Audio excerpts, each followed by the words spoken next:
शाळेची परिसर भेट न्यावी असे सगळ्यांच्याच मनात होतं.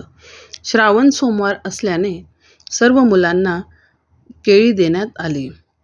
परिसर भेट कुठे न्यावी असा विचार सगळ्यांच्याच मनात होता. बोळे गावापासून जवळच टेकडीवर भवानी मातेचं मंदिर आहे.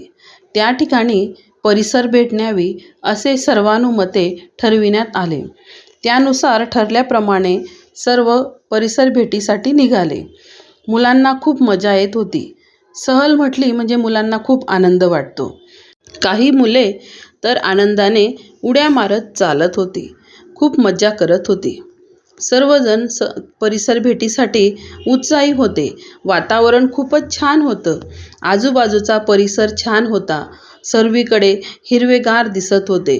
जाताना मुलांना रस्त्याने लागणाऱ्या शेतीविषयी, पिकांविषयी माहिती सांगितली. मंदिराचा रस्ता धरणाच्या बाजूने आहे. धरणात पाणी कमीच होते. त्यामुळे आजूबाजूला जायला चांगला रस्ता होता.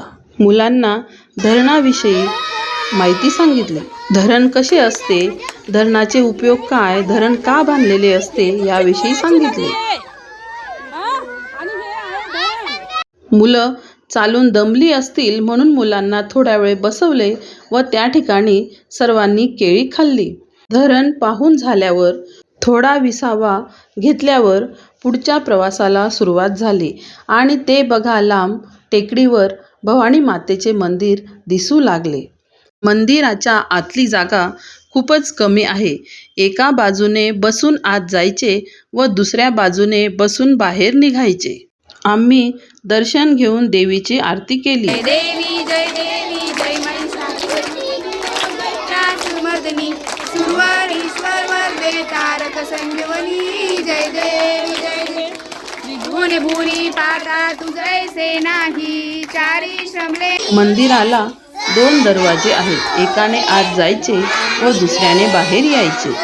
सर्वांनी श्लोक म्हणून आपले डबे व केळी खाल्ली. असे कधी होईल का की आपण कुठे गेलो आणि फोटोज काढले नाहीत? आम्हालाही फोटोग्राफीचा मोह काही आवरला गेला नाही व आम्ही 3 मैत्रिणींनी फोटो काढलेत. आजूबाजूचा परिसर खूपच छान दिसत होता. विद्यार्थ्यांसोबत आम्ही ग्रुप फोटो काढले. धरणाजवळच्या रिकाम्या जागेत बरेच शंख शिंपले पडले होते. विद्यार्थ्यांनी परिसर भेटीतून शंख शिंपले गोळा करण्याचा छंद देखील जोपासला. धन्यवाद.